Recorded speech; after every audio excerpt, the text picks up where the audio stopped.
है Indu broadcasting private limited और आप देख रहे हैं इंडियन न्यूज, हर पल, हर क्षण, हर सच।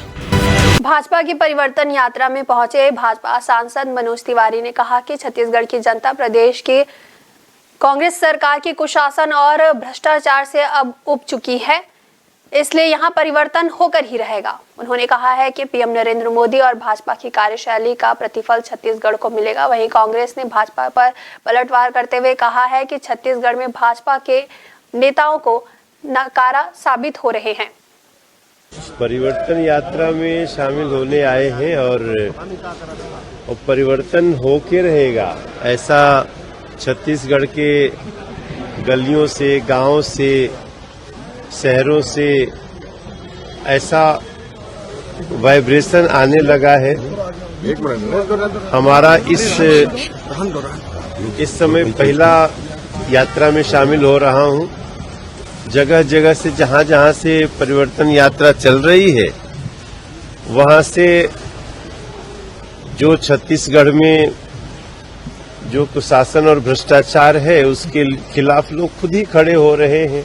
हम भी अपना गिलहरी का प्रयास करेंगे। अपनी भारतीय जनता पार्टी का सरकार आए और जो नरेंद्र मोदी जी की और भारतीय जनता पार्टी की उनके कार्यशैली का जो फल है, जो वो छत्तीसगढ़ को भी मिले, ऐसा हमारा प्रयास। तो सांसद के लोग अगर विधानसभा का चुनाव लड़ रहे हैं तो ये तो हम उसको बहुत गंभीरता से ले रहे हैं। अगर ये वो सोचते हैं कि चुनाव को हम गंभीरता से ना लें तो ये उनकी स्ट्रेटजी होगी। और सबसे बड़ी बात है कि किस बात पे जीतेंगे। ये लोग जो गठबंधन बना रहे हैं, उस गठबंधन में कहते हैं हम सनातन धर्म को समाप्त करेंगे। तो कौन सनातन धर्म को, अब तो ये लड़ाई ऐसी है भाई, सुशासन में तो कहीं भी ये भारतीय जनता पार्टी या एनडीए से आगे नहीं है, लेकिन जो समाज में जो सुरक्षा की भावना और सनातन नष्ट करने के लिए अगर आप आगे चल रहे हैं तो मुझे नहीं लगता है कि अब किसी राज्य में ये लोग रह पाएंगे। देखिए कांग्रेस का क्या है, कांग्रेस का तो एक बचा खुचा यही किसी तरह छत्तीसगढ़ में उनकी इज्जत बची हुई थी राजस्थान में। अब जो इनका कर्म है उसके आधार पे वो भी चला जाएगा। देखिए, सनातन धर्म पे बराबर प्रहार करने वाले अपने आचरण से, अपने कृत्यों से मनोज तिवारी हमें सनातन धर्म की शिक्षा न दें।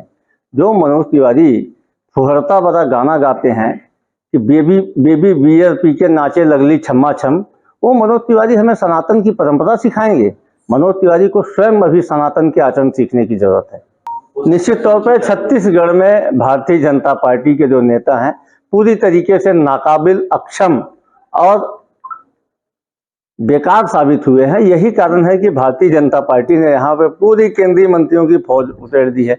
बाहर से नेताओं को बुलाया जाता है, उसके बाद भी परिवर्तन यात्रा नुक्कड़ सभा से ज्यादा भीड़ नहीं इकट्ठा हो रही है। बेचारे अमित शाह जी यहाँ पे आते हैं, सामान्य दैनंदिन के कार्यों को भी अमित शाह को देखना पड़ता है। छोटी छोटी सूची अमित शाह जी को बनाना पड़ता है, छोटे छोटे कामों के लिए अमित शाह जी को बैठक करना पड़ता है। और यही नहीं, अमित शाह जी चाहते हैं कि कुछ बड़े बैठक भी कर लें। तो आरोप पत्र समिति की जब उन्होंने आरोप पत्र लगाने के लिए कार्यक्रम किया तो हाल नहीं भरा, मुश्किल से 200-300 लोग इकट्ठा हुए। सराईपाली में गए, वहां पे 2-3 हजार लोग इकट्ठा हुए। दंतेवाड़ा में जाने वाले थे, भीड़ नहीं इकट्ठा हुई, उन्हें अपना कार्यक्रम रद्द करना पड़ा। तो अमित शाह जी को भी इस बात का एहसास है कि छत्तीसगढ़ में भारतीय जनता पार्टी बुरी तरीके से पराजित होने वाली है। राष्ट्रीय दल है, इज्जत बचाने की कवायद में अमित शाह से लेकर नरेंद्र मोदी तक लगे हुए। हमारे काम ही आने वाले समय में हमारे 75 सीट को ले आएंगे। पिछले 4.25 साल में जो हमारी सरकार ने काम किया है, जो हमारी सरकार ने वायदों को पूरा किया है, यही नहीं, राजनीतिक दलों के घोषणा पत्र पे भरोसा रखने का जो विश्वास हमारी सरकार ने बनाया है, उसके कारण हमारी 75 सीटें आएगी। नहीं तो घोषणा तो भारतीय जनता पार्टी ने भी किया था। मोदी जी ने 2 करोड़ युवाओं को रोजगार देने का ठेंगा दिखा दिया, किसानों को आय दुगनी करने का कुछ भी नहीं हुआ। 100 दिन में महंगाई कम करने की बात थी, आज देखिए महंगाई कितना ज्यादा असहनीय स्तर पर पहुंच गई है। तो निश्चित तौर पर कांग्रेस सरकार ने जो किया है उसके दम पे 75 सीटें। न्यू वीडियोस की अपडेट पाने के लिए सब्सक्राइब करें इंडियन न्यूज को और बेल आइकन को दबाएं।